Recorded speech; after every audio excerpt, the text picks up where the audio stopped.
Calorie deficit basically is a torture to your body, isn't it? आप शरीर खाना मांग रहा है, मत दो। Is it the right approach? मुझे एक बात बताइए, गिव मी वन एग्जांपल कि अगर कोई नेचुरल स्पेस में रहने वाली जगह हो, वहां जाके आप देखिए कि कौन इंसान का फैट ज्यादा होता है। सी द नेचर और the structure of the body varies, but ऐसा कहीं भी आपको फैट देखने को मिलेगा नहीं। कोई भी आदिवासी इलाके में आप चले जाओ, ऐसा फैट देखने को मिलेगा नहीं जो कि इसको बीमार करे। सो फैट रिडक्शन करना है और टॉर्चर करना है बॉडी को, then you will increase the risk of organ damage. अगर टॉर्चर करके फैट कम करेंगे, ऐसे मान के चलिए कि आप स्टैटिन यूज कर लीजिए कोलेस्ट्रॉल ट्राइग्लिसराइड को कम करने के लिए, सिम्वास्टैटिन, अटोरवास्टैटिन, पता नहीं क्या क्या नए नए स्टैटिन आ गए हैं। If you are using medicine to lower down the fat, that means you are going against what body wants to do. शरीर आपको प्रोटेक्ट कर रहा है रिस्क से, आप रिस्क से शरीर को प्रोटेक्ट नहीं करने दोगे। वैसे भी हमने यही काम किया।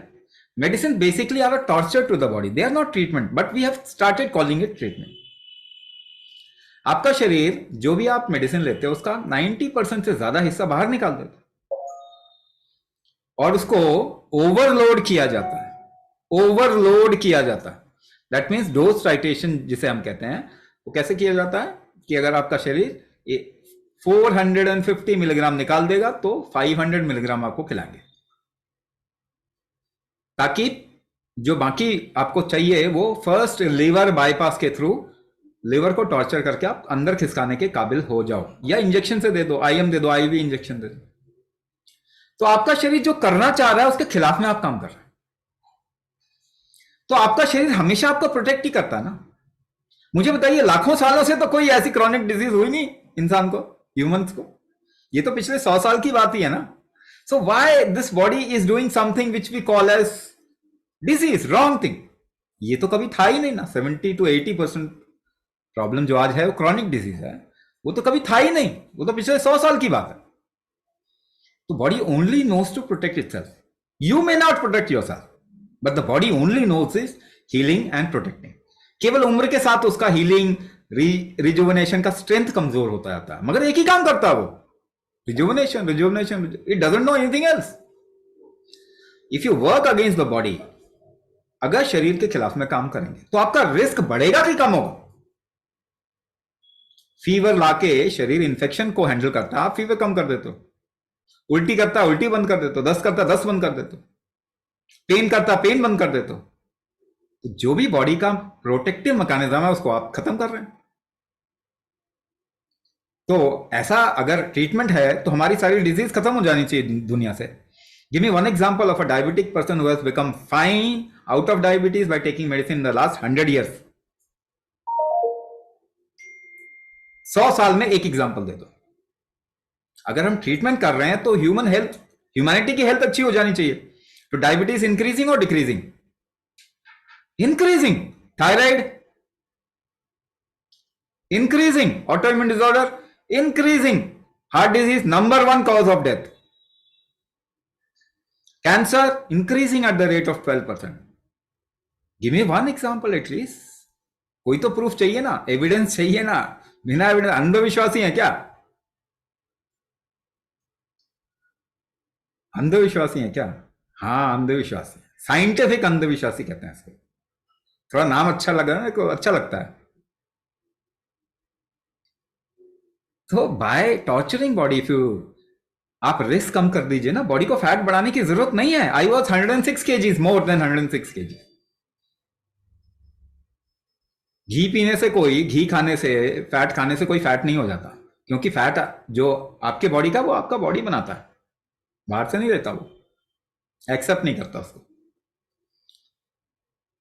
सो रिस्क अगर आप कम कर दें बॉडी का, यानी बॉडी का टॉलरेंस बढ़ा दो, ऑर्गन स्ट्रेंथ अच्छा कर दो, मेटाबॉलिक स्ट्रेंथ अच्छा कर दो, तो आपको वेट कभी आ ही नहीं सकता। That is the right approach. अब इंटरमिटेंट फास्टिंग, किसी ने पूछा इंटरमिटेंट फास्टिंग क्या है? फिर बॉडी को टॉर्चर करना है क्या? शायद सवाल ये सोच के होगा। इंटरमिटेंट फास्टिंग बॉडी को टॉर्चर करना नहीं होता, इनफैक्ट बॉडी को खाना देने से ना नुकसान होता है, तो उसका लोड कम करना होता है, दैट्स इट, और कुछ नहीं है वो। तो क्योंकि हम अनाज खाने लग गए बिल्कुल, तो अनाज में दोष होता है, उस दोष को कम करने के लिए पारंपरिक तौर पे समझदार लोगों ने कहा कि भाई ठीक है, हफ्ते में एक दिन थोड़ा कम खाएं या एक टाइम पे छोड़ दें, तो आपके बॉडी को थोड़ा आराम देने के लिए, और कुछ भी नहीं, बट टॉर्चर नहीं है वो।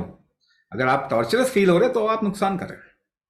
तो अगर जबरदस्ती भोजन कम करके, जबरदस्ती एक्सरसाइज करके, क्योंकि एक्सरसाइज ज्यादा करेंगे तो आजकल हार्ट अटैक हो जाता है, मालूम है आपको, क्योंकि आपके ऑर्गन ही वीक है और वो लोड भी है आपके बॉडी के ऊपर। तो पहले क्या करेंगे, रिस्क कम करेंगे। कैसे करेंगे, टॉलरेंस बढ़ाएंगे, धीरे धीरे करके बॉडी का टॉलरेंस बढ़ा देते हैं कि आप जो दवाई खा रहे हैं, जो फूड ले रहे हैं गलत, उससे नुकसान नहीं हो आपका। फिर आपका रिकवरी का स्ट्रेंथ, बॉडी का जो रिकवरी स्ट्रेंथ होता है उसको स्ट्रॉन्ग करना शुरू करते हैं, विसरल फैट को कम कर देते हैं, सेंसिटिविटी बॉडी की बढ़ जाएगी, इंसुलिन की बढ़ जाएगी, बाकी आपके जो मेटाबॉलिक हार्मोन्स है और भी, थायराइड, T3 T4 TSH, ये बैलेंस आने शुरू हो जाएंगे। कंजम्पशन आपके बॉडी का अंदर अगर कोई चीज जा नहीं रही है एक जगह से दूसरी जगह, ट्रांसपोर्टेशन नहीं हो रहा है, तो थोड़ा प्रेशर डालो, होने लग जाएगा ना, तो वो भी है। और दूसरा, जब आप एक लोड आपकी बॉडी सहने के काबिल हो जाती है ना, तभी आपका प्रोटीन बनाने की क्षमता अच्छी होती है। तो सारे हार्मोन्स आपके बेसिकली प्रोटीन से ही बनते हैं, तो हार्मोन अच्छे बनने शुरू हो जाएंगे। इस तरीके से आप देखेंगे कि आपके बॉडी का इम्यून जो बार बार उठा हुआ रहता है वो बैलेंस में आ जाएगा मेटाबॉलिक स्ट्रेंथ के साथ में, और मेटाबॉलिज्म अच्छा होगा, आपको फैट नहीं चढ़ना। फिर आपको ये चिंता नहीं करनी पड़ेगी मुझे खाना नहीं तो फैट आ जाएगा, ये नहीं करना नहीं तो फैट आ जाएगा। लोग तो हवा से उनको मोटे हो जाते हैं, खाते ही कम है फिर भी मोटे हो जाते हैं, क्योंकि रिस्क है बॉडी में, क्योंकि रिस्क है। आप रिस्क नहीं हटाएंगे तो वो हेल्दी वेट रिडक्शन नहीं कहलाया जा सकता, डाइट रेस्ट्रिक्शन से हेल्दी वेट रिडक्शन नहीं कहलाया जा सकता, क्योंकि वो फिर आ जाएगा, ज्यादा एक्सरसाइज करो फिर आ जाएगा, क्योंकि आपने वो काम किया ही नहीं जिसकी जरूरत है, जिसकी दरकार है अंदर शरीर के। तो अगर आप शरीर का सिस्टम अगर स्ट्रॉन्ग कर देंगे तो फैट नहीं चढ़ता, चढ़ने की जरूरत ही नहीं पड़ती शरीर में। ऐसे आप देखें हमारे जो पूर्वज थे उनमें फैट कितना चढ़ता था, वो किसी का स्ट्रक्चर ही ऐसा होगा मगर वो बीमार नहीं होता था कभी, मगर ज्यादातर लोग जो है उनको फैट नहीं होता।